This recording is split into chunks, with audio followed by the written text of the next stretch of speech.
네, 야구를 사랑하는 이들의 참견이 다시 또 시작됩니다. 야구팬 여러분 안녕하십니까? 야구의 참견 권성욱입니다. 오늘도 야구팬 여러분과 함께 야구에 신나게 참견해 보도록 하겠습니다. 오늘 저와 함께 합리적인 참견을 해줄 두 분 여러분께 먼저 소개를 해드리겠습니다. 장성호 해설위원, 스포츠동화 강산 기자와 함께하겠습니다. 안녕하십니까? 안녕하세요. 안녕하세요. 전반기를 마친 KBO 리그입니다. 지난 토요일에 별들의 축제인 올스타전이 있었습니다. 정말 많은 선수들이 팬분들을 위해서 다양한 모습 준비를 했는데 준비 진짜 많이 해. 장스나가 그 퓨처스 중계했죠. 네, 뭐 가장 기억에 남는 거는 그냥 박종혁 선수 같아요. 저는 뭐 별다른 거 안 했거든요. 네, 선글라스 딱 끼고 나와서 선글라스 딱 이렇게 벗는 모습이 딱 나올 때 팬들의 어떤 그 환호성 뭐 그런 것들도 있었고, 그리고 또 재밌었던 부분은 이제 고영우 선수가 이제 사무 소속인데 군복을 입고 저는 이제 퍼포먼스를 끝낼 줄 알았는데 수비까지 하던데? 군복을 입고 수비를 했는데 수비를 또 잘했어요. 그리고 이게 이제 군복이 굉장히 까칠까칠하고 잘 그렇죠. 늘어나지가 않는 재질이거든요. 그렇죠. 그래서 실성이 없어요. 송구하기가 되게 좀 부담스럽습니다. 팔이 잘 안 올라가고. 네. 그런데도 불구하고 이 고영호 선수는 공도 잡는데 송구까지 또 잘 만들어내서 저는 박종혁 선수하고 이 고영호 선수가 이번 퍼포먼스에서 가장 기억이 많이 남는 선수인 것 같아요. 잘생긴 게 가장 큰 퍼포먼스인 것 같습니다. 근데 선수들이 참 고민 많이 한 것 같더라고요. 정말 준비도 많이 했고 고민도 많이 했고 팬 여러분께 아마 좀 재밌는 장면을 만들어드리기 위해서 많은 준비를 한 것 같은데, 이번 올스타전 같은 경우는 잠실에서 펼쳐지는 마지막 올스타전이기 때문에 팬 여러분께서 뭐 추억도 좀 많이 쌓으신 것 같고 또 준비도 많이 됐잖아요. 그렇죠. 사실 이번이 잠실 야구장에서 열리는 마지막 올스타전이었죠. 그렇죠. 이제 철거가 되고 동구장이 들어설 예정인데, 그래서 지금 프로야구 원년부터 계속됐던 이 잠실구장의 추억을 팬들에게 좀 선물해 드리자 이런 취지로 잠실구장에서 사용했던 흙을 직접 담아갈 수 있게끔 이런 서비스도 제공을 했고, 또 잠실구장의 역사를 모아놓은 그런 역사관도 운영을 했고요. 좀 잠실 야구장의 마지막을 추억하기 위한 그런 행사들을 굉장히 다양하게 마련을 했거든요. 팬들도 그렇게 좀 많은 추억을 하면서 마지막 불꽃놀이까지 피날레를 좀 예쁘게 굉장히 장식한 것 같습니다. 특히 그 흙 담아가는 행사는 정말 좋은 아이디어였던 것 같아요. 그거 일본에서는 사실 뭐 고시엔 대회라든가 그렇죠, 맞아요. 하게 되면 그 참가했던 이제 그 학생들이 그 흙을 퍼가는 이제 문화가 있잖아요. 네네. 그러니까 그런 걸 생각을 해서 이제 이런 행사를 이제 마련한 것 같은데, 이런 것들은 아마 팬분들 입장에서는 그 흙을 집에 잘 갖다 놓을 거란 말이죠. 그럼요. 네, 그리고 뭐 만약에 이제 뭐 자식이 생기고 뭐 손주가 생긴다 했을 때 그런 이야기거리가 또 될 수가 있으니까 그런 것들은 참 KBO가 준비를 좀 꼼꼼하게 잘했다라는 생각이 좀 들었습니다. 그렇습니다.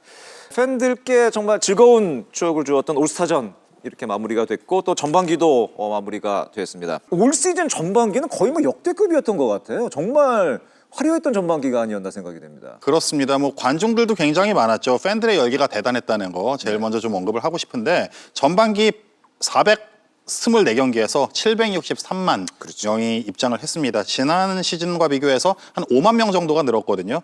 지금 이대로 정규 시즌 720경기를 한다라고 가정을 했을 때 1296만 명가량이 들어설 것으로 좀 예상이 돼요. 사실 1300만 관중을 계속 언급을 하는데 후반기에 순위 싸움도 더 치열해지고, 그렇죠. 또 만약에 9위와 10위에 지금 처져 있는 팀들이 또 힘을 내면 팬들이 또 많이 들어오실 거란 말이죠. 그러면 또 1300만 관중까지도 돌파를 기대해 볼 수 있는 그런 상황이 됐고, 전반기 경기력도 굉장히 뜨거웠습니다. 그렇죠. 특히 뭐 4위부터 8위까지, 기아부터 롯데까지는 지금 누가 플레이오프에 들어갈지 정말 예측이 어려운 상황이거든요. 그래서 이 팀들 간의 경쟁도 후반기에 굉장히 좀 즐거울 것 같습니다. 야, 1200만도 대단한 관중 수인데 1300만 정말 엄청난 숫자가 아닌가 생각이 돼요. 그만큼 야구 열기가 뜨거운 것 같고, 또 선수들도 재밌는 전반기를 보여준 것이 아닌가 하는 생각이 드는데, 정말 숨가쁘게 달려온 전반기였습니다.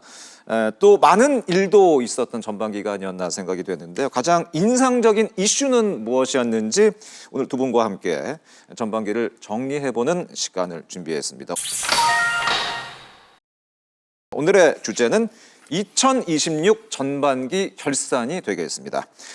전반기를 얼마나 잘 돌아보는 것이 또 후반기를 전망하는 중요한 아주 열쇠가 되지 않을까 생각이 되는데, 올 시즌 전반기를 5가지 포인트를 중점으로 해서 전반기를 되짚어 보도록 하겠습니다. 먼저 첫 번째 포인트가 되겠습니다. 2026 전반기 결산 첫 번째 포인트입니다. 첫 번째 포인트는 전반기 1위 주인공 삼성 라이온즈가 되겠습니다. 전반기 막판 삼성과 LG가 1위 경쟁이 아주 뜨겁고 치열했습니다. 특히 마지막 3연전의 두 팀의 맞대결이어서 많은 분들의 어떤 이목이 좀 집중됐던 것이 아닌가 생각이 되는데 마지막 경기에서 결국 1위가 확정이 됐습니다. 예, 삼성이 확정을 지었죠. 예. 그렇죠. 이 3연전 대구 현장에 저도 있었는데요. 네. 1차전 삼성, 2차전 LG, 그리고 3차전 이 경기 결과에 따라서 1위가 결정되는 굉장히 좀 치열한 승부였잖아요. 네네. 예, 마지막 장면 그 천성호 선수의 병살타로 삼성이 승리를 거둔 장면이 굉장히 인상적이었는데 그만큼 경기의 중요성만큼 양 팀이 굉장히 뜨거운 승부를 펼쳤고 또 공 하나하나에 집중하는 모습 그리고 팬들이 가득 찬 모습 이런 것들이 이 두 팀의 지금 상승세와 이 뜨거운 경기력이 얼마나 잘 반영됐는지 좀 그걸 볼 수 있었습니다. 그야말로 아주 도파민이 터지는 그런 경기가 아니었나 엄청났습니다. 생각이 예. 됐는데 마지막에 제가 도파민이 너무 터지는 바람에 제가 좀 실수를 해가지고 이거 진짜 선생님 죄송하게 됐습니다. 정말 죄송합니다. 예, 다음에는 도파민 조절을 좀 해야 될 것 같습니다. 예, 전반기에 삼성, LG, KT가 번갈아 가면서 1위 자리에 이름을 올렸습니다. 전반기 결국 마지막 1위 자리를 거머쥔 것은 삼성 라이온즈였는데 삼성 라이온즈가 1위를 거머쥘 수 있었던 비결? 이유 어떤 거로 생각을 하세요? 뭐 야구 잘하면 뭐 이유는 정말 뭐 수십 가지를 될 수가 맞습니다. 있습니다. 맞습니다. 예. 그런데도 불구하고 한 4가지 정도의 이유를 댈 수 있을 것 같아요. 예. 4가지는 일단 첫 번째는 연승이었고요. 그럼 두 번째는 불펜, 그리고 이제 중심 타선, 그리고 네 번째는 역전승을 꼽을 수 있을 것 같습니다. 역전승이에요? 네. 삼성이 뭐 거꾸로 제가 뭐 하나씩 뭐 말씀을 드리면 리그에서 가장 많은 역전승을 거둔 팀이 삼성이었거든요. 결국 역전승을 거둔다는 거는 불펜진이 이제 전반기 내내 삼성이 1위를 차지했단 말이죠. 그렇죠. 이것도 뭐 1위를 차지하는데 결정적 역할을 했다고 또 생각이 들고 연승은 삼성이 진짜 올해 많은 연승을 기록을 했거든요. 그러니까 6연승 한 번, 8연승 한 번, 5연승, 5연승, 5연승 이렇게 5번의 긴 연승을 만들어냈습니다. 그러니까 10개 팀 가운데 사실 가장 많은 연승을 만들어낸 팀이거든요. 그러니까 상위권에 있는 LG 같은 경우에도 8연승 한 번, 5연승 한 번이었고 KT도 5연승 한 번밖에 없었습니다. 그런데도 불구하고 삼성은 긴 연승, 우리가 이제 긴 연승으로 표현하는 게 5연승 이상이잖아요. 그렇죠. 5연승 이상의 연승을 5번을 만들어내면서 그러니까 연승이 끊겨도 그 연승의 여운이 남아있기 때문에 경기력이 어느 정도는 지속이 되거든요. 그렇죠. 그러니까 그런 거를 감안했을 때 삼성은 이 많은 연승을 통해서 전반기 내내 좋은 분위기가 유지가 됐다. 사실 이렇게 봐야 될 것 같고 또 하나 이제 중심 타선에 대해서 이야기할 수밖에 없는데 올 시즌 삼성의 3, 4, 5번은 거의 구자욱, 디아즈, 최용우였습니다. 그러니까 구자욱 선수가 없을 때 최용우 선수가 3번을 맡은 경우도 있지만 이 3명의 좌타자가 리그를 정말 그리고 삼성의 타선을 이끌었다고 해도 과언이 아니거든요. 그렇죠. 그러니까 여러 가지 이유를 참 댈 수 있는데 이렇게 한 4가지 정도로 삼성의 전반기 1위를 요약할 수 있을 것 같습니다. 물론 아직 뭐 후반기가 아직 남아 있기는 합니다만은 전반기 1위 어쨌든 거머쥐었다는 것이 삼성 라이온즈 입장에서는 굉장히 좀 의미가 큰 것이 아닌가. 11년 만에 전반기 1위 자리를 거머쥐었는데 아무래도 전반기 1위 하면 후반기 레이스 시작하는 데 도움이 되겠죠. 아무래도. 그 대구에서 열린 1차전을 앞두고 좀 박지만 감독한테 직접 물어봤습니다. 이걸 전반기를 1위로 끝낼 수 있다면 그거에 좀 어떤 의미를 두고 싶냐라고 했더니 이건 분위기라고 해요. 그 선수들의 분위기와 후반기를 더 잘해낼 수 있다는 자신감 그리고 준비 과정에 대한 확신 이걸 얘기를 하더라고요. 그만큼 삼성이 계속된 싸움에서 1위를 거머쥘 수 있는 기회에서 이걸 쟁취한다는 건 정말 크다라고 박지만 감독도 평가를 했고 전반기 선두팀이 역대 단일 시즌 기준으로 그 우승을 차지한 경우가 35번 중에 23번입니다. 65.7%고 예. 이제 10개 구단 체제로는 총 11차례 전반기 1위 팀이 9차례나 우승을 했죠. 확률이 높긴 높네요. 그렇죠. 총 81.8%니까 전반기 1위가 절대 뭐 의미가 작지 않다. 단순한 순위는 아니다라고 계산을 할 수가 있겠습니다. 알겠습니다. 삼성 라이온스 뭐 말씀 뭐 장신아도 정리를 잘 해주셨고 또 강상 기자도 얘기를 해주셨습니다만은 지표상으로도 역시 앞선 기록들이 상당히 많이 있었습니다. 다만 LG 트윈스는 지표상으로 사실은 그 약간 중간 정도 지표가 나왔기 때문에 뭐 여러 가지 얘기들이 많이 있었습니다만은 영역 감독의 표현을 그야말로 빌리자면은 잘 버틴 전반기가 아니었나 하는 그런 생각이 듭니다. 그러니까 사실상 뭐 팀 평균 자책점이나 팀 타율로 봤을 때는 LG가 2위를 한다는 게 사실상 안 맞아요. 네. 그러니까 그만큼 전반기 내내 굉장히 그 선수들의 이제 컨디션이 좀 들쑥날쑥하는 모습이 많아서 고전했다고 했는데도 불구하고 2위를 한 거거든요. 그러니까 결국에는 이런 것들은 영경혁 감독의 어떤 그 용병술 그리고 선수들의 포지션 변화 그렇죠. 그런데다가 저는 오스틴 선수를 빼고 이야기를 할 수는 없을 것 같아요. 그렇죠. 그러니까 맞습니다. 시즌 처음 땅 시작을 해서 전반기가 끝날 때까지 거의 타격 대부분 지표에 탑3, 탑5 안에 들어갔거든요. 맞아요.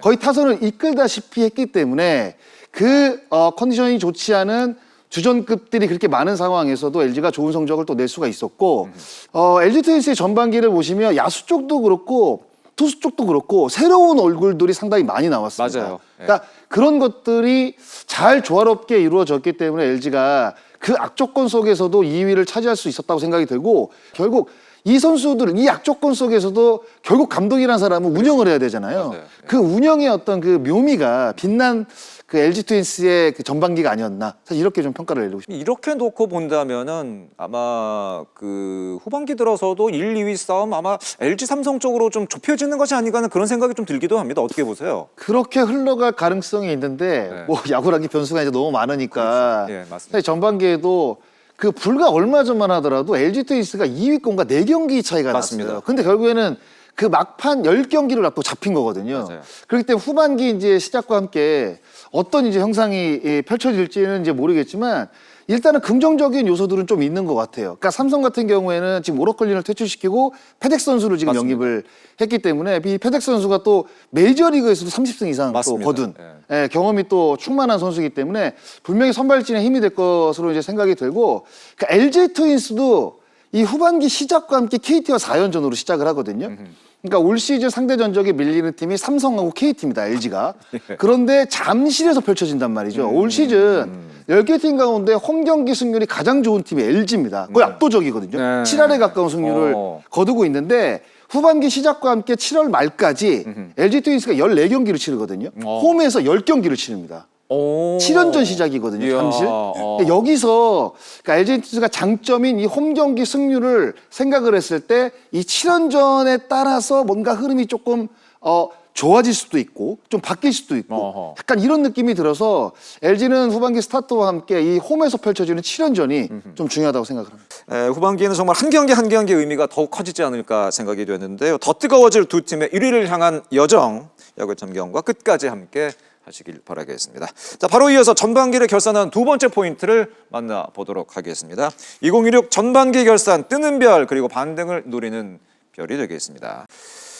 개막 이후에 전반기를 달려오며 기대를 확신으로 바꾼 선수들이 있습니다. 반대로 정말 많은 숙제를 남긴 선수들도 있죠. 전반기를 달군 선수들의 명함에 대해서 살펴보도록 하겠습니다. 먼저 올 시즌 자리매김에 성공한 뜨는 별부터 만나보도록 하겠습니다.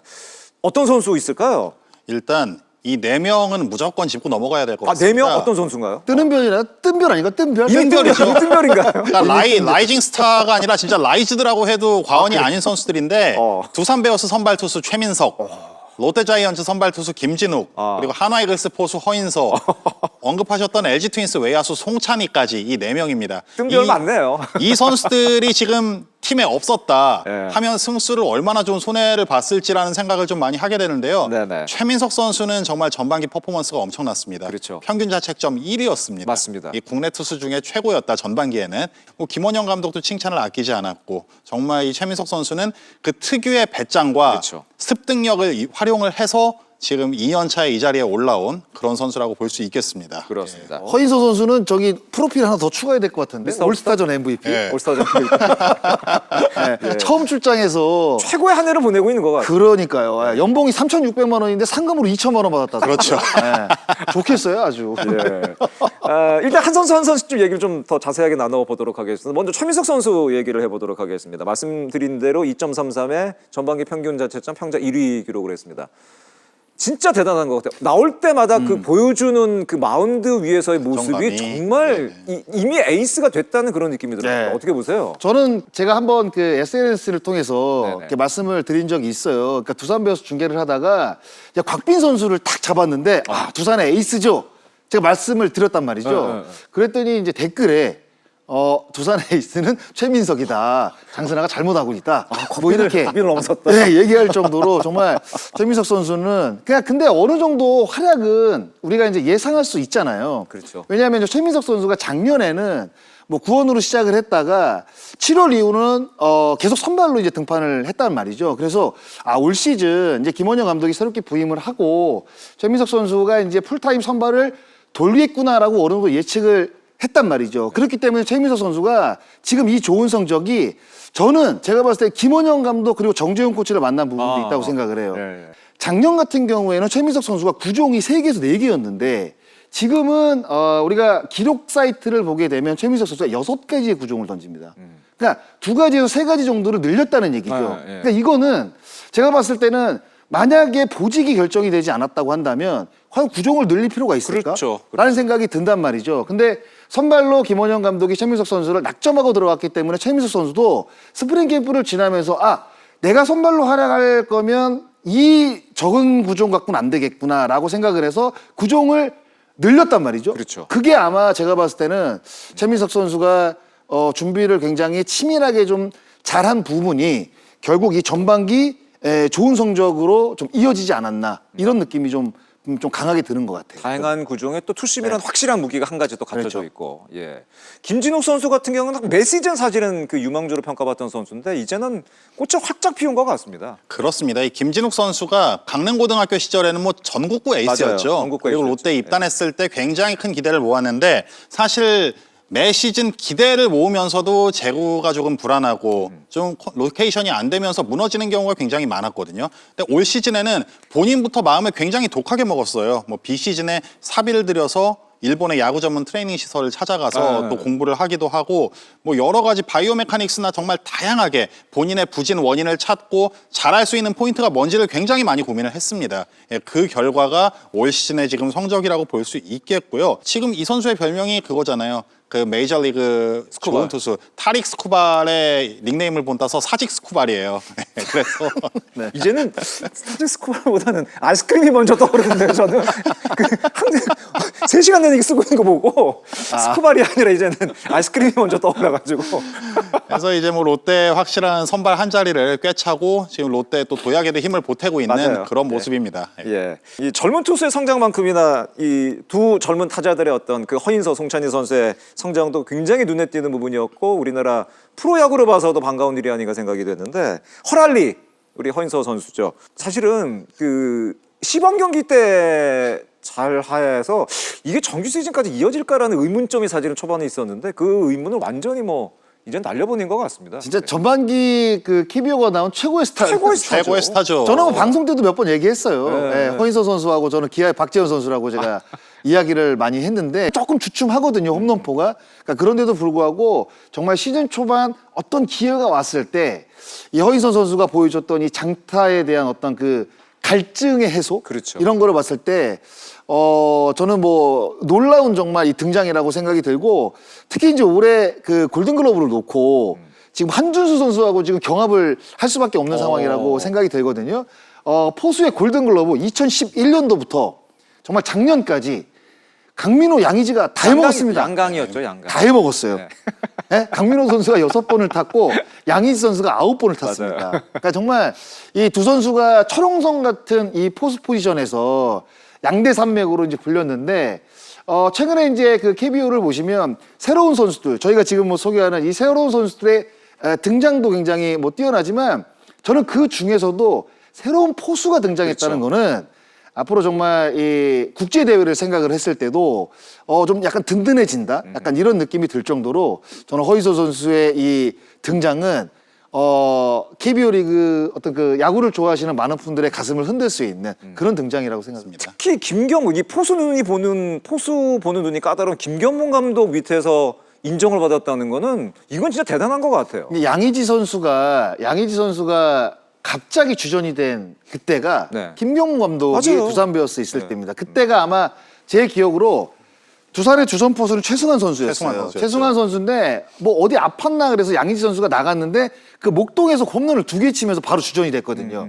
그러니까 허인서 선수도 약간 그런 느낌이죠. 왜냐하면 최재훈 선수가 WBC 대표팀에 뽑혔었는데 그 스프링 캠프에서 손가락을 다쳤잖아요. 맞아요. 그래가지고 정상적으로 시즌을 칠 수 없는 상황에서 그래도 빠르게 복귀가 됐는데 제 기량이 안 나왔단 말이죠. 그 어떻게 보면 그 정말 그 비집고 들어갈 틈이 없는 그 상황에서 허인서 선수가 경기에 내보냈는데 그 좁디 좁은 그 포수 주전의 문을 들어가서 어떻게 보면 본인 스스로가 그냥 기회는 감독이 줬지만 그렇죠. 결국에는 그 기회를 그럼요. 잡는 건 선수잖아요. 그럼요. 그렇죠. 그 기회를 정말 어렵게 잡았는데 기량으로서 주전을 만들었다. 이거는 저는 허인서 선수의 그동안의 준비가 어땠는지는 모르겠지만 그 준비가 없었다고 한다면 저는 이 기회도 잡지 못했을 거라고 생각을 합니다. 예, 제가 봤을 때 그래서 허인서 선수가 정말 대단한 어떤 전반기를 보내지 않았나라는 생각이 들어요. 아까 골든글러브 얘기해 주셨는데 그 현재 그 허인수 선수가 신인왕 조건이 되죠. 조건이 되죠. 가장 어떻게 보면 앞서 나간다고도 볼 수가 있는데 만약에 신인왕 뭐 골든글러브 그리고 또 미스터 올스타 와 이거 올해 대박인데요 그러면. 엄청나죠. 사실 허인서 선수는 제가 지난 시즌에도 이 허인서 선수가 퓨처스 리그에서는 굉장히 좋은 타격을 했었잖아요. 아무래도 포수 본연의 역할이 조금 더 발전이 필요하다는 생각에 1군 콜업이 조금 늦은 측면이 있는데 그 작은 부분을 어느 정도는 발전시켜서 김경문 감독의 높은 기준을 충족을 했기 때문에 그 덕분에 지금 1군이 가능하지 않을까 그렇게 좀 분석을 하고 있습니다. 본인 노력이죠. 골든글러브가 한준수가 워낙 지금 사실은 좋기 때문에 강력하죠. 골든글러브는 어떨지는 사실은 조금 더 지켜봐야 될 것 같습니다. 하나의 허랄리가 있다면은 에런 저지의 별명을 딴 저는 이 별명 보고 너무 잘 지은 별명이라고 생각했거든요. 근데 조금 LG 위험하다는 느낌도 들어요. LG 별명이. 예. 송찬희 선수의 별명이 누런 저지인 거 알고 계시죠? 네. 저는 이 별명 너무 잘 지은 것 같아요. 그러니까 올해 송찬이 대단했죠. 그러니까 송찬희 선수가 4월 21일에 이제 송찬희 선수가 이제 퓨처스에 있다가 올라왔습니다. 그런데 4월 22일 경기에서 왕앤청 선수가 선발이었어요. 근데 거기서 결승 홈런을 때리거든요. 그리고 이어진 두산과의 4월 26일 벤자민 선수가 선발 등판한 경기였는데 이날 경기에서도 홈런 포함 3안타를 때립니다. 그러니까 연병혁 감독이 송찬희 선수를 콜업을 할 때 좌투수가 이제 자주 나오니까 송찬희 선수를 한번 기용을 해봐야 되겠다라는 생각을 한 것 같아요. 그런데 거기서 제가 봤을 때 기회를 잡은 것 같아요. 그러면서 좌투수를 상대로 좋은 성적을 내다 보니까 연경혁 감독도 생각이 달라지죠. 지금 이렇게 좌투수를 상대로 좋은 성적을 내는데 그러면 우투수가 한번 선발일 때도 한번 라인업에 한번 써봐야 되겠다라고 생각을 했는데 그게 그 이틀 3일 후였어요. 소용준 선수가 등판한 경기에 3안타를 때려냅니다. 그러면서 연기혁 감독이 송찬희 선수가 되겠다. 이제는 주전으로 기용을 해도 되겠다라는 생각을 어느 정도는 하지 않았을까라는 생각이 들어요. 근데 결국 허인서 선수도 마찬가지고 송찬희 선수도 마찬가지입니다. 기회는 누구나 감독이 뭐 퓨처스에서 좋은 성적을 내게 되면 기회는 누구나한테 주는데 지금 주죠. 결국 그 기회를 잡는 건 선수의 몫이거든요. 그렇게 따지면 송찬희 선수가 그 연병혁 감독의 기대대로 움직이고 성적을 냈기 때문에 지금 주전으로 발돋움했다고 저는 생각을 하거든요. 그래서 나름대로 이 선수들이 굉장히 어떤 준비를 했는지는 모르겠지만 그 준비가 빛이 나는 이 전반기가 아니었나 이런 생각이 좀 들었습니다. 멘탈의 변화도 굉장히 크다고 하더라고요. 그럼요. 예, 송찬희 선수는 이전까지 지난 시즌까지죠. 1군에서 어느 정도를 잘 해도 조금만 못 치면 또 퓨처스로 내려갈 수 있다는 불안감에 사로잡혀 있었던 건 맞다고 합니다. 송찬희 선수도 문정빈 선수도 또 같은 이야기를 하더라고요. 이 송찬희 선수가 올 시즌에는 매 경기 끝나고 나서 비디오로 복귀를 합니다. 오늘은 이건 잘했으니까 유지하고 이거는 조금 안 좋았으니까 보완을 하자. 매 경기를 그렇게 한대요. 예, 그렇게 하면서 본인이 스스로 좀 이렇게 발전해 나가는 걸 느끼고 앞으로는 어느 정도의 기회가 주어진다는 생각을 하고 좀 경기에 집중하고 있으니까 그런 부분들이 본인의 좋은 타격으로 나타나고 수비에서도 확실히 한 단계 더 발전하는 그런 모습으로 나타나지 않았나 좀 그렇게 보고 있습니다. 자, 이렇게 전반기를 만족할 만한 성적으로 마무리한 선수들도 있는 반면에 아쉬움을 남긴 선수들도 분명히 있습니다. 다음은 후반기 반등을 노리는 반등이 필요한 선수들이 되겠습니다. 어떤 선수가 있는지 먼저 강산 기자가 좀 소개를 좀 해주시기 바라겠습니다. 후반기 반등을 노리는 스타들입니다. 예, 참 어떻게 보면 이 선수들을 이 상황에서 언급을 해야 될까라는 생각도 좀 들긴 하는데 팀에서 확실한 해결사가 돼줘야 되는 선수들이거든요. 그러니까요. 예, 두산의 양석환, 롯데 전준우, 두산의 손아섭, SSG의 한유섬 선수입니다. 이 선수들을 한 자리에서 본다 이렇게 본다는 게 좀 약간 아이러니하긴 하네요. 골든글러브나 MVP 투표에서 봐야 될 선수들이거든요. 사실 이렇게 그러니까요. 보면. 예. 그래서 좀 아쉽긴 한데 이 선수들이 후반기에 반등을 해줘야 맞아요. 팀도 살아날 수가 있습니다. 가는 세월을 어떻게 막겠습니까?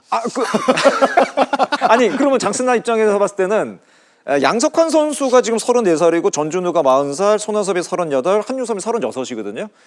나이의 영향, 에이징 커브의 영향이 좀 있다고 보세요? 어떻게 이렇게 되면 에이징 커브가 왔다고 이제 주변에서 느낄 수밖에 없는 거죠. 네.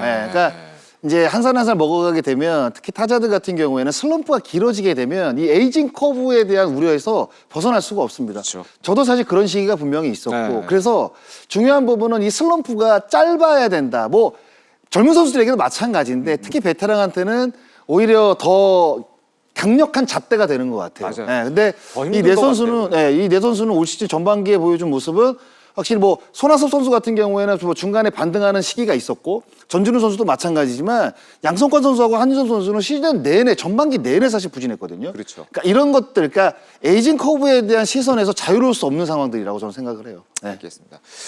이 선수들이 분명히 팀의 어떤 그 결정적인 좀 역할을 해줘야 될 선수고 지금 이 선수들이 속한 팀도 사실 후반기에 좀 반등이 필요한 팀들이란 말이죠. 그렇죠. 이 선수들이 살아나야 팀도 결국 살아나는 것이 아닌가 생각이 되는데 어떤 뭐 실마리 좀 찾을 만한 게 있을까요? SSG는 조금 더 지금 어려운 상황이거든요. 굉장히 어렵죠. 그러면 시즌을 일찍 포기를 할 수밖에 없는 팀 성적이 만약에 연관이 된다고 한다면 아마 한유섬 선수는 기회를 받지 못할 가능성도 저는 있다고 봐요. 젊은 선수에게 더 많은 기회가 갈 네. 것이다. 근데 양석환 선수와 전준우 선수, 손아섭 선수는 약간 다른 느낌이죠. 왜냐하면 이 팀들은 그러니까 두산과 롯데는 포스트 시즌의 진출 가능성이 있기 때문에 특히 베테랑들이 필요한 그렇죠. 순간이 우리가 그 중요한 상반이라고 있잖아요. 그러니까 정규리그 성적이 안 좋지만 가끔 보면 포스트 시즌 명단에 들어가는 경우들이 있습니다. 있죠. 그러니까 감독들은 이 선수들에 대한 어떤 경험 이런 것들 그리고 그 신진급 선수들이 포스트 시즌 무대에 가게 되면 본인이 갖고 있는 기량들이 나오지 않을 가능성이 그래도 조금 있어요. 맞아요. 그러니까 그럴 때 정규 시즌 성적이 좋지 못한 선수들을 특히 이제 베테랑들을 과감하게 이제 기용하는 경우들이 있거든요. 맞아요. 그러니까 그런 것들을 생각을 해봤을 때는 분명히 반등을 좀 이 세 선수는 좀 만들어야 되겠다 생각이 들고 특히 양석환 선수는 제가 봤을 때 조금 더 어려운 시즌이 되지 않을까. 왜냐하면 지금 두산 베어스가 새로운 외국인 선수가 지금 세베리노 선수죠. 세베리노. 예. 이 선수는 진짜 1루에 적화된 선수거든요. 그렇죠. 그렇게 되면 양석환 선수에게 오히려 기회가 없을 가능성이 후반기가 더 높다고 생각이 들고 전준우 선수 같은 경우에도 빨리 지금 퓨처스에서 좋은 성적을 내서 올라와야 될 거 생각이 들고 그나마 손아섭 선수 같은 경우에 1군에서 또 좋은 성적을 간혹 지금 선발 라인업에 이름을 올리면서 보여주고 있기 때문에 이 네 선수 중에 사실 어떻게 보면 제일 지금 나은 상황이 손아섭 선수가 아닌가? 뭐 이런 생각이 좀 들 정도로 정말 부진이 좀 길어지고 있는 상황입니다. 맞습니다. 진짜 정확하게 보셨던 게 김원영 감독한테 양석환 선수에 대해서 좀 물어봤어요. 그러니까 세베리노 선수가 오면 양석환의 입지는 굉장히 좁아질 거잖아요. 그렇죠. 그래서 김원영 감독에게 얘기를 해봤더니 양석환 선수의 콜업 조건은 퓨처스에서 좋은 성적을 내는 게 우선이라고 합니다. 근데 사실 이전에는 퓨처스에서도 성적이 좋지 않았고 1군에 잠깐 올라왔을 때도 타이밍이 맞지 않아서 다시 2군으로 내려갔거든요. 그래서 어떻게 보면 양석환 선수에게는 조금 아픈 얘기죠. 새로운 외국인 선수를 1루수로 뽑았다는 건 올 시즌에 자리가 굉장히 좁아졌다는 의미거든요.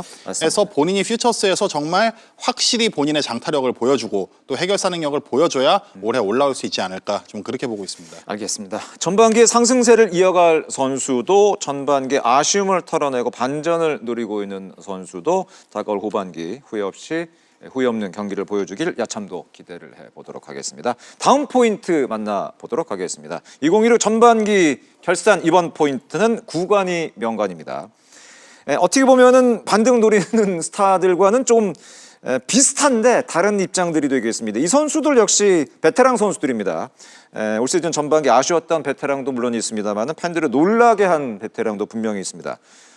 가장 먼저 어떤 선수 생각나세요? 베테랑 중에. 당연히 최용우 선수죠, 이거는. 예, 당연히 그럼요. 최용우 그렇죠. 선수고 맞습니다. 1800타점, 뭐 역대 네. 최다 타점 고지에 올랐는데 이 선수는 늘 인터뷰를 할 때마다 그 이야기를 합니다. 정말 타점에 대한 자부심은 엄청나다. 예, 그리고 본인은 26살에 어떻게 보면 커리어를 시작했는데 여기까지 왔다는 그렇죠. 게 스스로도 참 이게 말이 되나 싶을 정도라고 굉장히 겸손하게 늘 얘기를 해서 그게 그라운드에 투영되는 그런 느낌이 들고요. 지금 양의지 선수, 류현진 선수, 최정 선수까지 이 선수들 공통점이 전부 다 한국 나이로 부록을 넘겼습니다. 네, 맞아요. 예, 그렇기 때문에 참 자기 관리의 화신이다라고까지 얘기할 수 있는 그런 성적들이라고 보여집니다. 타점의 가치가 최근에 뭐 많이 좀 그 훼손되고 있다고 얘기는 합니다만은 최영우 선수가 보여준 1,800 타점은 그 가치가 충분한 것 같습니다. 네. 네, 네. 그러니까 올 시즌 뭐 후반기도 남아 있고, 맞아요. 그리고 뭐 내년 시즌도 일단 계약이 돼 있는 상황이잖아요. 최영호 선수는 정말 전무후무한 2차 탄점에 충분히 도전할 수 가능하죠. 있는 맞아요. 예, 맞아요. 그 정도의 정말 이 클러치 능력을 갖고 있는 타자라고 생각이 들고, 저는 정말 다 대단한데 그래도 저는 유현진 선수가 대단한 것 같아요. 류현진 선수요. 예, 맞아요. 네, 그러니까 다 세 명은 타자잖아요. 그러니까 투수 같은 경우에는 이제 나이가 이제 먹게 되면 이제 구속도 떨어지고 이제 스태미너도 떨어지다 보면 조금 타자들에 비해서 롱런하기도 조금 어렵고 맞아요. 그렇잖아요. 맞아요. 예. 왜냐하면 나이를 들어간다는 건 어쩔 수 없지만, 그러니까 기량을 꾸준하게 유지하는 거는 확실히 타자보다 투수가 조금 더 불리하다고 저는 생각을 하거든요. 네. 그러니까 그런 상황에서 8승도 대단하지만 2.67의 평균 자책점을 보여주고 있다는 거는 이거 리그 4위거든요. 맞아요. 그러니까 그런 부분이 오히려 더 대단한 것 같고, 세부 성적을 보더라도 삼진 70개, 볼넷이 11개입니다. 세부 성적도 굉장히 좋습니다. WHIP도 1.06이고요. 맞아요. 예, 그러니까 이 뭐 세이버 매트릭스 쪽으로 보더라도 유현진 선수는 정말 전성기를 능가하는 맞아요. 그런 정말 전반기를 보냈다, 이렇게 평가를 내릴 수 있을 것 같습니다. 양의지 선수가 전반기 올스타 투표 1위였잖아요. 네. 예, 물론 성적상으로 지표상으로 놓고 보면은 그 나머지 세 선수에 비해서 약간 좀 떨어지는 거 아닌가라고 얘기할 수 있겠습니다만은 양의지 선수가 갖고 있는 그 가치만으로 충분한 전반기가 아니었나 하는 생각이 들었습니다. 아, 무형의 가치죠. 양의지 맞아요. 선수가 4월까지 타격감이 워낙 좋지 않았기 때문에 조금 반등하는데 시간이 걸렸습니다. 그때와 비교하면 지금 타격감은 그래도 많이 올라온 상황이고, 무엇보다 젊은 선수들을 이끌어주는 이 리더십, 이 무형의 가치를 빼놓을 수 없거든요. 그럼요. 최민석 선수도 본인이 2년 차에 이렇게까지 발전한 비결이 어떤 거냐 물어보면 양의지 선배 리드대로 던졌다. ABS에 이렇게 잘 적응하는 비결이 뭐냐? 양의지 선배가 그쪽에 밑에를 대주신다. 이런 이야기를 하거든요. 그만큼 이 젊은 투수들을 이끌어가는 이 리더십은 정말 엄청나고, 포수 본연의 역할로서 팀에서 가장 많은 이닝을 또 소화를 하고 있지 않습니까?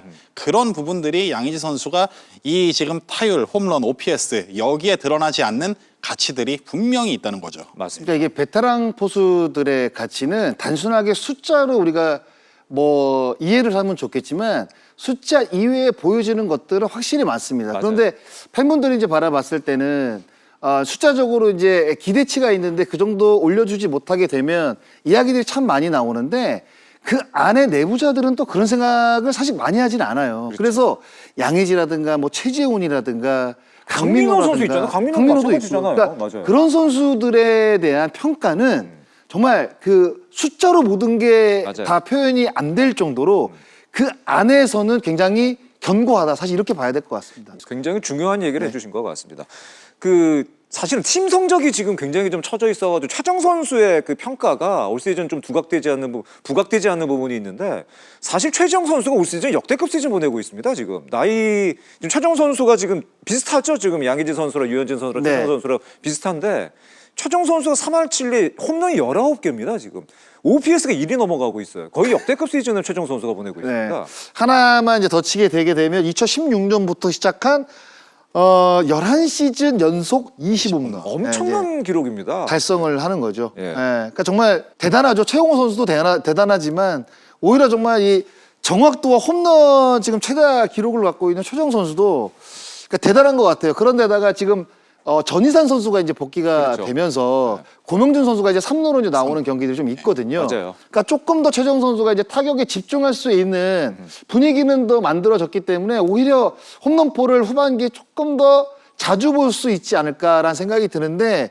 결국에는 최정 선수는 책임감이 막중하다는 게 팀 성적을 일단 끌어올리는 게 굉장히 중요하다고 저는 생각이 그렇죠. 들거든요. 그렇죠. 예. 전반기에 이제 랜더스의 성적은 긴 연패를 지금 2번 당하면서 거의 지금 키움과 함께 과연 어느 팀이 최하위를 차지할까에 대한 지금 걱정부터 지금 드는 상황이라, 오히려 여기 있는 선수들보다는 조금 마음고생이 심한 시즌을 좀 보내고 있지 않을까 그런 생각이 드네요. 그렇습니다. 그 양의지 선수, 류현진 선수 동갑이고 비슷한 나이인데 최정 선수 별명이 소년장사라 그런지 아직도 약간 그 어린 그런 이미지가 있다. 소년이에요 지금도. 그러니까. 안 늙었습니다 하나도. 그러니까 예. 87년생인데 86도래죠. 그렇죠. 네, 한 살 예. 많은. 근데 얼굴이 사실 변한 것도 없고. 그러니까 맞아요. 소년장사가 꾸준하게 유지가 되는 거는 홈런 레이스, 그러니까 홈런을 뽑아내는 그 그래프로 봤을 때는 전혀 꺾이는 게 지금 없단 말이죠. 네. 뭐 중간중간에 뭐 부상 때문에 홈런이 뭐 적은 연도도 있지만 꾸준하게 500개 지금 넘어서 600개를 지금 바라보고 있으니까 그때 이미지가 지금도 사실 어떻게 보면 맞아요. 꾸준하게 유지가 되는 거는 결국 홈런인 것 같아요. 맞습니다. 네. 예. 최용호 선수, 양의지 선수, 류현진 선수, 최정 선수 정말 대단들합니다. 올 시즌 지지 않는 별을 어떤 의지로 보여줬던 이 네 선수가 아닌가 하는 생각이 듭니다. 류현진은 뭐 역시 뭐 괴물은 나이 들어도 괴물인 것 같습니다. 자, 왕년의 스타가 아닌 현재 전성기를 만들고 있는 베테랑의 품격을 느껴볼 수 있는 전반기가 아니었나 하는 생각이 들었습니다. 나이는 정말 숫자에 불과하다 뭐 이런 말이 있는데 몸소 이 선수들이 증명을 한 것이 아닌가 생각이 되고 후반기의 어떤 활약도 이 선수들의 활약도 기대해 보도록 하겠습니다. 자, 그러면 전반기 포지션별로 어떤 선수들이 활약을 했고 또 아쉬웠는지 전반기 베스트 라인업과 워스트 라인업을 이번에는 살펴보도록 하겠습니다. 2016 전반기 결산 전반기 베스트 워스트 라인업 살펴보겠습니다. 먼저 전반기 최고의 활약을 펼친 선수를 살펴보겠습니다. WAR을 기준으로 뽑은 전반기 베스트 라인업이 되겠습니다. 함께 보시겠습니다. 자, 2016 전반기 포지션별 WAR 1위가 되겠습니다. 투수는 역시 올러 선수, 포수 한준수, 1루 오스틴, 2루 박민우, 3루 김도현, 유격수 박성한, 외야 쪽에는 최원준, 파라자, 빅터 레이에스 그리고 지명타자는 강백호 선수가 되겠습니다. 이 선수들 데리고 감독해봤으면 좋겠네요. 원국 감독이 할 일이 있을까요? 감독이 할 일이 있을까요? 할 일이 없죠. 제가 봤을 때는 뭐 알아서 점수 내줄 거고 올러는 계속 무실점 던질 거고. 그러니까요. 네, 너무 사실 편하죠. 네, 예. 보고 있으면. 뭐 다들 한 자리씩 다 하고 있는 선수들이라서 네. 뭐 어떤 선수 좀 눈에 띄세요? 예. 오스틴이죠. 예, 오스틴. 오스틴이 WAR 5.54는 정말 이 선수가 LG의 네. 상위권을 최상위권을 만들어놨다고 봐도 과언이 아니고 맞아요. 일단 뭐 철저한 자기 관리 그리고 오스틴 선수가 지금 KBO 리그에서 4년째인데 견제가 더 심해질 거잖아요. 네네네. 그 이 선수에 대한 견제를 더 심하게 하고 분석도 자세하게 들어갈 텐데 그럼에도 불구하고 지금 커리어 하이 페이스를 달려가고 있다는 점 그리고 언제든 홈런을 쳐낼 수 있다는 그 위압감 이런 부분에 있어서는 오스틴 선수가 가장 좀 압도적이다라고 평가를 할 수 있겠습니다. 그렇습니다. 장순환은 어떤 저는 선수? 딱 봤을 때 참 좋은 선수들인데 거의 대부분 올 시즌 좋은 성적을 낼 것이다라고 예측 가능한 선수들이 거의 대부분입니다. 그런데 그래요? 유독 한준수 선수하고 저는 최원준이라고 생각을 해요. 최원준, 네. 한준수. 예. 한준수 같은 경우에는 사실 시즌 초반에 주전도 아니었습니다. 김태훈 선수가 주전이었거든요. 근데 정말 이 좋은 출루율, 4할 3푼대가 넘는 출루율을 보여주면서 지금 강력한 골든글러브 지금 후보로 지금 거론이 되고 있는 상황이라 이 전반기 한준수 선수의 역할 그리고 활약이 굉장히 뛰어났다고 생각이 들고 최원주 선수 같은 경우에도 우리가 이제 NC에서 이적을 할 때 그렇죠. 최원주 선수가 굉장히 젊거든요. 젊은데도 불구하고 과연 작년 이 FA 시즌이 별로 안 좋았어요, 사실은. 네. 그러니까 이 좋지 않았던 이 타격이 아무리 팀을 바꾸고 분위기를 바꾼다고 해서 그렇죠. 과연 이 정도로 좋아질까라고 생각했던 분들이 많은데 정말 나는 이렇게 안타를 많이 쳐도 되나? 사실 이런 생각이 들 정도로 왜냐면 저도 이제 중계를 끝나고 기록들을 보잖아요. 그러면 최원준 선수가 막 7경기에 안타 19개 맞아요. 뭐 이렇게 친 시즌이 있어요, 기간이. 야, 그 정도로 정말 이 폭주 기관차 같은 느낌을 저는 전반기 때 이 최원준 선수가 보여준다고 생각을 하거든요. 맞습니다. 그래서 이게 심적으로 참 힘들었을 텐데 이렇게 얼마나 준비를 정말 탄탄히 했으면 이런 시즌을 만들까. 맞아요. 사실 이런 생각이 들어서 딱 두 선수가 좀 생각이 나는 것 같아요. 빅터 레이스 페이스가 지금 117개 안타, 페이스가 나쁘지 않은 편인데 최원준 선수가 좀 한계 차입니다. 지금 안타 네. 개수가 116개면 굉장한 페이스입니다, 사실은. 사실 레이에스 선수는 뭐 꾸준히 3년째 최다한 타왕에 도전을 하고 있고 최원준 선수는 정말 본인 커리어에서 첫 타이틀에 이렇게 계속 도전을 하고 있는데 KT와 롯데 둘 다 이 선수들이 해줘야 가을 야구와 더 높은 곳을 바라볼 수가 있거든요. 맞아요. 그래서 이 두 선수가 정말 어떻게 후반기에 더 심해질 견제를 뚫어내고 컨택트 능력을 발휘할까 이 부분도 굉장히 흥미로운 포인트라고 좀 볼 수 있을 것 근데 같습니다. 진짜로 한 명 한 명 짧게 이야기하면 다 전반기에 정말 눈이 갔던 선수예요. 맞습니다. 왜냐면 맞습니다. 간단하게 얘기하면 내일을 1선발로 생각하겠지 올로를 맞아요. 생각하지는 않았단 맞아요. 말이죠. 맞아요. 근데 갑자기 김태균이 주전인데 한준수가 주전이 돼버렸네. 맞아요. 네. 그리고 오스틴 같은 경우에 LG를 그냥 전반기 내내 이끌었고 맞아요. 박민호 같은 경우에도 뭐 최근에 뭐 굉장히 좋은 성적을 냈지만 이렇게 도루하고 타율 쪽에서 이렇게 다 개인 끌어가는. 시즌으로 봤을 때 맞아요. 압도할 만한 시즌을 냈었나? 제가 봤을 때는 박민호, 김도영 작년에 그렇게 큰 부상을 당했는데 이렇게 복귀가 될지 알았나? 박성환 시즌 초반을 이끌어간 선수입니다. 네. 4할 그렇죠. 네. 최원준 F에 대한 부담감이 있는데 페레자 다시 2년 만에 복귀했는데. 돌아왔지만 이런 수비가 되나? 뭐 그랬는데 될까? 페레자가 과연 이 타격을 이런 생각. 레이에스는 그래도 네, 앞서 그래도, 2년 네. 그 정도 성적 내겠어 했는데 또 광백호 FA 이적하면서 심적 부담이 많았는데 그럼 다 사실 어떻게 보면 다 한 자기만의 줄로 스토리가 따지면 있어요. 네, 다 맞아요. 스토리가 있는 선수들. 맞아요, 맞아요. 예. 저 개인적으로는 한준수가 제일 역시 뭐 눈에 띄는 선수가 아닌가 생각이 되고, 뭐 그 젊은 포수 많이 성장했다고 하는데 역시 가장 실속 있게 지금 성장되고 있는 선수는 역시 한준수가 아닌가 생각이 되고 응원가가 아주 중독성이 아주 그냥 기아 팬들 힘들어요. 그 막대기 흔든다고 그거 엄청 힘드세요. 소크라테스 이후로 아주 뭐 그냥 최고의 응원가를 중독성 넘치는 응원가를 한준수가 보여주는 게 아닌가 하는 생각이 들었습니다. 이렇게 해서 전반기 그 주의 포지션별 WL로 봤었던 어떤 그 베스트 라인업 저희가 살펴봤습니다. 이 선수들은 아마 후반기에도 베스트 라인업에 들어갈 가능성들이 높지 않을까, 그런 활약을 펼치지 않을까 생각이 되는데, 그리고 또 이제 반전이 필요한 선수들도 분명히 있습니다. 이번에는 전반기 워스트 라인업을 한번 살펴보도록 하겠습니다. 기준을 좀 정했습니다. 역시 뭐 WAR이 기준이 되겠고, 입단 3년차 이상 타자는 30경기 이상, 투수는 10경기 이상 출전한 선수 중에 포지션별로 WAR 하위권 선수들을 저희가 뽑아봤습니다. 함께 보시겠습니다. 2016 전반기 포지션별 WAR 최하위권 선수들이 되겠습니다. 대부분의 선수들이 이 선수들이 여기 있으면 안 되는데 하는 선수들입니다. 이의리 선수 마찬가지죠. 류진영 마찬가지입니다. 마무리 투수인데요. 예, 네. 이지영도 마찬가지죠. 양석환 아까 저희 뭐 얘기를 했죠. 서호철도 그렇고, 박민 선수도 사실은 초반에 괜찮았다가 최근에 좀 그렇고, 김원건, 한유섬, 전준 다 마찬가지입니다. 네. 예, 이 선수들이 사실 여기 있으면 안 되는 선수들이에요. 예. 특히 뭐 박민 선수가 조금 눈에 띄는 것 같아요. 저는. 그렇죠. 왜냐하면 대희 선수를 이제 퇴출을 시켰을 때 그렇죠. 이범모 감독이 얘기한 것처럼 김규성 선수하고 박민 선수가 그 부분을 잘 메워줄 수 있을 거라는 맞습니다. 확신이 있었기 때문에 맞습니다. 과감하게 퇴출을 시켰는데 WAR로 봤을 때는 좋았던 시기도 분명히 있었거든요. 맞습니다. 그런데도 불구하고 마이너스라는 것은 확실히 후반기 때 좀 분발을 해야 되는 상황이 아닌가라는 생각이 들고, 서호철 선수 같은 경우에도 최근 뭐 2, 3년간 주전으로 활약을 했지만 워낙 사실 내야진이 좀 두텁잖아요. 맞아요. NC가 뭐 김희집도 영입을 했고 또 신재인이랑 또 좋은 선수가 또 들어왔고,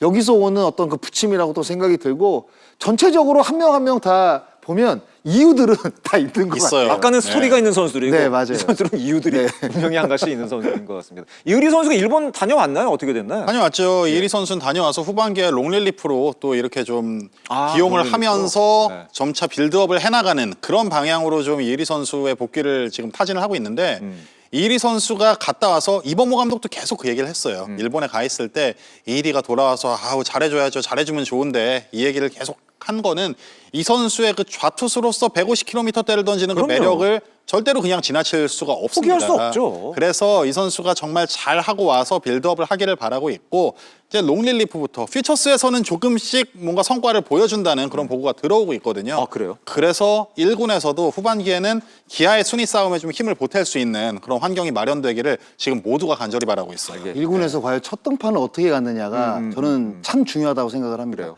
선발로 나가는 것보다는 아무래도 구원으로 나갈 가능성이 높거든요.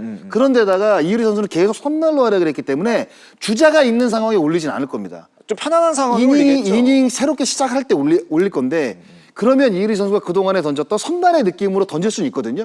근데 만약에 거기서 결과가 좋지 못하다? 그러면 정말 더 1분 가기 전보다 더 힘들어질 수도 좀 있다고 생각을 해요. 그렇죠. 굉장히 첫 등판이 중요하다고 생각합니다. 맞습니다. 네.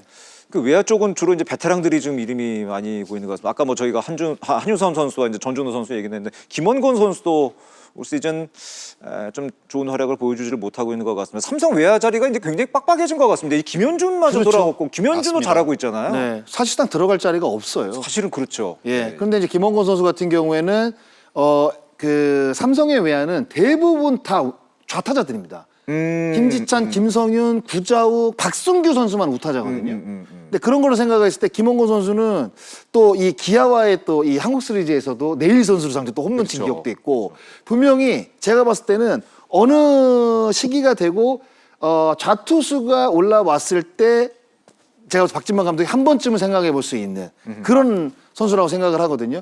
오히려 정규 시즌보다는 포스트 시즌에 나갈 그렇죠. 가능성이 삼성이 높기 때문에 그쪽을 생각했을 때는 김원곤 선수는 빨리 좀 반등을 만들어야 될 것 같아요. 지금부터 아마 올스타 브레이크 때도 아마 김원곤 선수가 잘 준비하고 있지 않을까. 네. 맞습니다. 후반기 워낙 준비하고 또 있지 성실한 않을까. 선수고 맞습니다. 훈련에 진심인 선수이기 때문에 열심히 준비하고 있을 겁니다. 알겠습니다.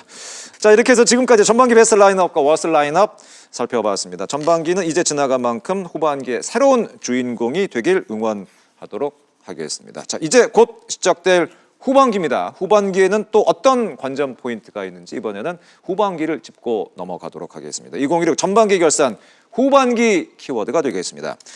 자, 다가올 후반기 각 팀마다 어떤 키워드에 집중하면은 더 흥미롭게 야구를 볼 수 있을지 후반기 관전 포인트를 강산 기자가 일단은 키워드로 좀 뽑아봤죠. 예. 어떻게 뽑으셨는지 소개를 좀 부탁드립니다. 일단 LG 트윈스는 토러스트 에이스가 되어라. 그리고 삼성은 영웅의 기환 김영우 김영우 선수가 선수? 마지막에 좋은 모습을 보여줬잖아요. 마지막 경기 홈런 쳤잖아요. 그렇죠. 네. 그렇지만 지금 여전히 성적이 김영우 선수에게 기대했던 수치와는 거리가 조금 있거든요. 적어도 지난 시즌 그리고 2년 전과는 어느 정도 비슷한 수치를 좀 맞춰줘야 삼성이 확실히 탄력을 받을 수 있다. 이렇게 봤고 LG까지 보자면 토러스트가 8승 7패 4점대 ERA입니다. 지금 에이스 역할을 하고 있는데 에이스로서는 확실히 조금은 아쉬운 성적이거든요. 최근 두 경기도 안 좋았어요. 두 경기도 안 좋았고 이 선수가 약간 오르내림이 있어요. 던질 때. 예, 그런 부분들을 확실히 좀 안정감을 가져가야 LG도 선발진에 더 자리가 잡히고 순위 싸움에도 확실히 탄력을 받을 수 있는 그런 요소들이 있다고 봅니다.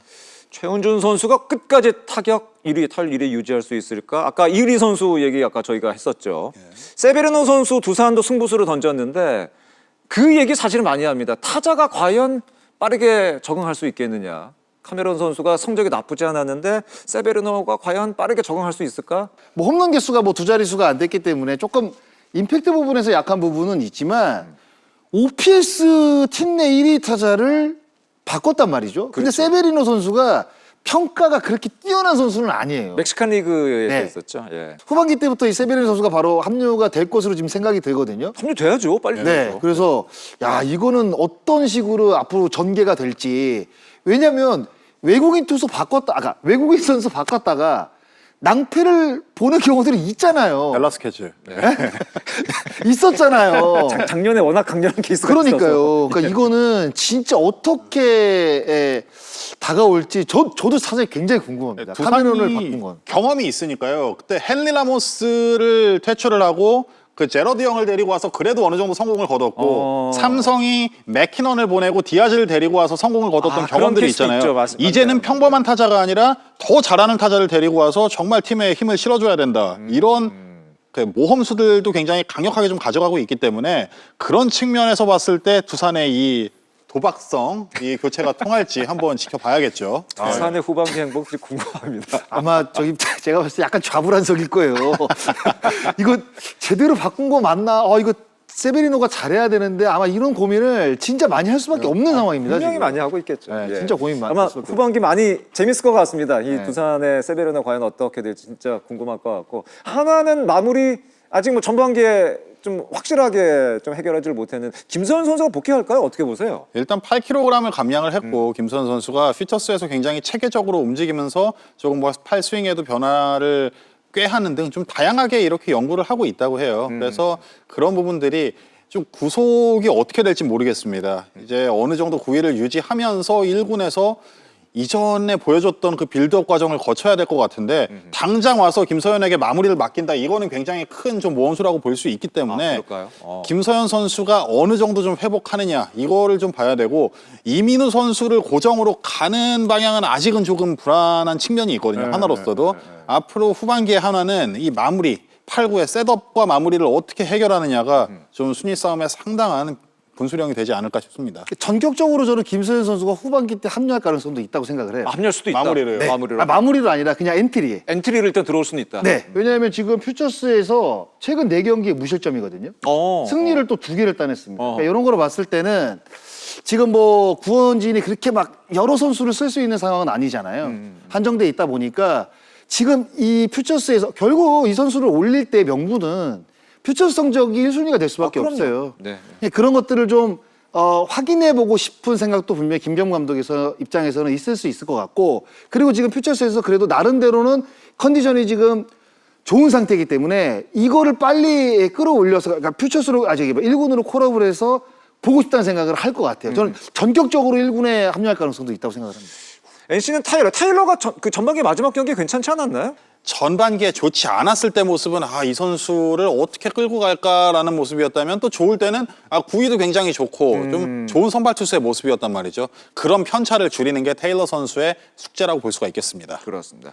롯데는 윤나유 하면은 윤동희, 나승엽, 유강남 이렇게 세 그렇죠. 선수로 봐야 되나요? 맞습니다. 유광남 선수까지. 이 윤동희와 나승엽은 전반기 막판에 퓨처스 팀으로 내려갔는데 확실히 반등을 할 수 있는 그런 과제를 줬거든요. 예, 그 부분을 빨리 해결하는 게 중요하고, 유강남 선수는 최근에 뭔가 위기의 신호를 느낀 게, 그 손성빈 선수가 예비군 휴가로 이틀을 빠졌을 때 그때 콜업이 안 됐어요. 박재엽 선수를 올렸어요. 이게 유강남 선수를 뭐 올렸다가 바로 내리는 것도 조금 그래서 박재엽 선수를 올려서 쓰겠다, 일단 이렇게 얘기를 했었거든요. 근데 그런 상황에서도 뭔가 보완이 필요하다고 하면 이 유강남 선수는 확실하게 2군에서 본인의 강점이었던 장타력이나 아니면 도루저지에 대한 부분이나 이런 걸 발전시켜서 힘이 돼야만 롯데가 기대했던 순위대로 갈 수 있다. 좀 이렇게 볼 수가 있을 것 같습니다. 윤동희 선수하고 나승엽 선수는 어느 정도 기대가 되는데, 사실 유강남 선수는 제가 봤을 때는 이제 주전에서 완전 밀렸다고 봐야 되거든요. 손성빈 선수한테 완전히 밀렸어요. 경기 차이도 이제는 많이 납니다. 거의 3배 차이가 나거든요.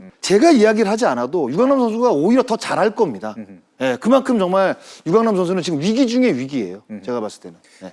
특히 나승엽 선수나 윤동희 선수 같은 경우에는 뭐 이제 포지션이 약간 다르긴 합니다만 최근에 박찬영 선수가 굉장히 잘해주다 보니까 3루에서도 박찬영 선수가 잘하다 보니까 그 롯데 팬들 입장에서는 박찬혁 선수를 나승엽 선수나 이 선수들의 어떤 대체 선수로 좀 생각하는 게 아니라 그런 경향이 좀 있는 것 같더라고요. 박찬영 선수가 그러니까 작년이었나 1군에서 활약할 때 모습을 보면, 그러니까 약간 그 투지적인 모습, 네, 약간 그런 뭐 게 싸움닭 같은 느낌? 그런 걸 롯데 팬들이 좋아하는 이런 것들이 있어요. 그러니까 그런 것들을 생각을 했을 때 김태형 감독이 사실 그런 선수들을 굉장히 좋아하는 성향이고, 제가 봤을 때는 충분히 지금 뭐 성적이 좋지 못한 대체자로, 김태형 감독도 인터뷰를 분명히 한 했죠. 게 있잖아요, 박찬영 맞습니다. 선수에 대해서. 그래서 저는 박찬영 선수는 나름대로 그 안에서 뭔가 뭐 황성빈이라는 비슷한 캐릭터가 있긴 있지만 그 약간 다른 느낌이거든요. 약간 느낌이 다르죠. 네, 달라요. 그러니까 투지적인 모습은 비슷한데 약간 결이 다르다고 해야 되나? 이런 느낌들이 있어서 감독들이 좋아할 수 있는 성향들을 이 박찬영 선수가 좀 갖고 있는 것 같아요. 아마 저는 당분간은 박찬영 선수가 중용이 될 것으로 생각이 듭니다. 맞습니다. 네. 예. 랜더스는 이게 참 외국인 선수 때문에 이제 카드 다 썼죠, 랜더스가. 다 썼죠. 아시아 그 화이트 선수도 그렇죠. 교체를 했고, 네. 뭐 베니지아노 선수도 결국에 야빌라 선수를 그러니까. 교체를 했고, 또 에레디아 선수도 어깨 안 부상이잖아요. 좋잖아요. 예, 대체 외국인 선수들 구상하고 있는데, SSG는 화이트 대체자가 그 긴지로 선수가 거의 뭐 최악의 모습을 보여주고 교체가 됐기 때문에 그런 측면에서도 운이 안 따라고 지금 6점대 중반에 가까워요. 선발 평균 자책점이. 그런 점에서 역대 2007년 집계한 이후로 역대 최악의 선발 평균 자책점이 한화의 6.40입니다. 예, 그거에 육박하는 이 ERA가 있는데, 이 부분을 무조건 피해야 SSG는 그래도 자존심을 세울 수 있을 거라고 봅니다. 예. 키움 같은 경우에는 뭐 매년 키움 얘기가 사실은 나오기는 하는데 과연 키움이 후반기에 또 어떤 모습 보여줄지, 분명히 어떤 좋은 자원들을 갖고 있는 상황에서 지금 성적이 안 나고 있기 때문에 키움 같은 경우에는 참 좀 지켜봐야 될 것 같습니다. 예. 경쟁력을 갖춰야죠. 일단 그럼요. 어떤 팀이랑 싸워도 쉽게 지지 않는다는 그런 이미지는 줘야 맞아요. 그 리그가 좀 건강하게 이렇게 돌아갈 수 있다는 느낌이 듭니다. 이제 후반기가 이제 곧 시작이 됩니다. 희망적인 요소가 보이는 팀, 어떤 그 분위기 반전이 나올 것 같다. 이 팀 후반기에 뭔가 좀 파란을 일으킨다, 좀 분위기를 바꿀 것 같다. 어떤 팀 한 팀씩 꼽아볼까요? 저는 두산하고 NC가 그래도 NC는 이제 작년에 시즌 마지막에 또 기적을 만든 또 그렇죠. 그런 경험이 있잖아요. 9연승이었나요? 네, 그렇죠. 그런 것들을 봤을 때 가능성이 있고 그 두산 베어스 같은 경우에는 전반기 내내 또 탄탄한 마운드를 또 자랑을 했잖아요. 성적 1위니까. 그렇죠. 그런데다가 외국인 타자가의 공백이 있는데도 불구하고 뭐 중위권 성적을 거뒀기 때문에 합류가 됐을 때 시너지 효과가 날 것 같아요. 그래서 후반기 태풍의 눈은 뭐 하나도 뭐 들어갈 수도 있겠지만 두산과 NC가 좀 지고 있지 않나. 두산 그런 NC. 생각이 듭니다. 네. 예. 후반기 저희 그 첫 중계가 두산 NC. 제가 중계합니다. 예. 많은 시청 부탁드리겠습니다. 예. 강상 기자는 어떤 팀 꼽아보시겠습니까? 저는 두산하고 롯데를 한번 꼽아보겠습니다. 두산, 롯데? 예, 두산은 역시 뭐 공격력이 괜찮고 새 외국인 선수와 시너지를 내면 또 분명히 올라올 수 있다는 자신감이 있고요. 선발진은 어느 정도 갖춰졌어요. 이제 선발진의 힘이 어느 정도 있는 팀이기 때문에 두산을 할 수 있고 또 롯데도 선발 야구는 그래도 어느 정도 돌아간다는 이런 확실한 이미지가 있기 때문에 롯데를 한번 꼽아봤습니다. 알겠습니다. 후반기 어떻게 예상하세요? 재밌을 것 같으세요? 후반기 어떨 것 같아요? 전반기는 꽤 재밌는 시즌이었던 것 같은데 후반기는 어떻게 보세요? 그 중위권 싸움은 어떻게 될지 잘 모르겠어요. 그러니까 순위 맞추기를 만약에 한다고 한다면 이게 중위권 순위 맞추기가 제일 어렵거든요. 어렵죠. 네. 근데 지금 사실 조금 관심이 가는 거는 과연 1위를 누가 차지할까? 그리고 최하위를 누가 차지할 거가 저는 제일 궁금한 것 같아요. 네. 그러니까 그만큼 지금 키움이 최근 몇 년간 계속 최하위를 차지했지만 랜더스가 너무 안 좋거든요. 상황이 좀 너무 안 좋긴 네. 하죠. 예. 그런데 1위 싸움을 또 생각을 했을 때는 또 LG와 또 삼성이, 그러니까 삼성과 LG가 승차가 벌어진 게 아니고 지금 승률 차이로 지금 1, 2위가 지금 갈렸기 때문에 저는 이 두 팀의 선두권 싸움 아무래도 못하는 것보다는 잘하는 게 재밌잖아요. 그럼요. 그래서 선두권 싸움이 정말 재밌게 흘러가지 않을까 이런 예측을 해볼 수 있을 것 같아요. 강상 기자는 어떻게 보세요, 후반기? 저는 중위권 싸움에 한 표를 좀 던져볼게요. 4위에서 8위까지 정말 치열하거든요, 지금. 빡빡하죠, 지금. 예. 예. 이거는 뭐 어느 위치에서 가을 야구를 시작하느냐가 아니라 가을 야구를 하느냐 못하느냐의 문제까지 갈 수 있기 때문에 이 5팀의 물고 물리는 맞대결이 후반기에 더욱 치열할 것 같고요. 9위와 10위 경쟁도 또 참 이게 경쟁이라고 하기가 조금 그런데 이 두 팀이 팬들이 좀 자존심을 세울 수 있는 그렇죠. 맞아요. 그런 환경이 좀 마련되기를 바랍니다. 이 두 팀의 경기가 꼴찌 결정전이라고 해서 그렇게 조롱받는 걸 보고 싶진 않아요. 저도. 맞습니다. 네. 맞습니다. 후반기를 앞두고 두 분과 전반기를 결산하는 시간 오늘 가져봤습니다. 좀 다양하게 여러 각도로 결산을 해봤던 것 같습니다. 오늘 두 분과 얘기를 하다 보니까 후반기 KBO 리그 역시도 기대가 많이 됩니다. 환호와 아쉬움 그리고 기적과 반전이 가득했던 KBO의 전반기가 마무리가 됐습니다. 거침없이 질주한 선수부터 나이를 잊고 자신을 증명한 베테랑의 투혼까지 왜 우리가 야구에 울고 웃는지 다시 한 번 더 확인하게 된, 알게 된 전반기가 아니었나 생각이 됩니다. 후반기 펼쳐질 명승부를 기대하며 오늘의 참견을 마무리하도록 하겠습니다. 오늘 장성호 해설위원 그리고 강산 기자와 함께한 시간이었습니다. 야구의 참견은 다음 주 퓨처스리그 중계 이후에 여러분께 다시 찾아뵙도록 하겠습니다. 야구팬이라면 꼭 참견하고 싶은 주제로 다음 주 다시 돌아오겠습니다. 함께해 주신 여러분 고맙습니다. 안녕히 계십시오.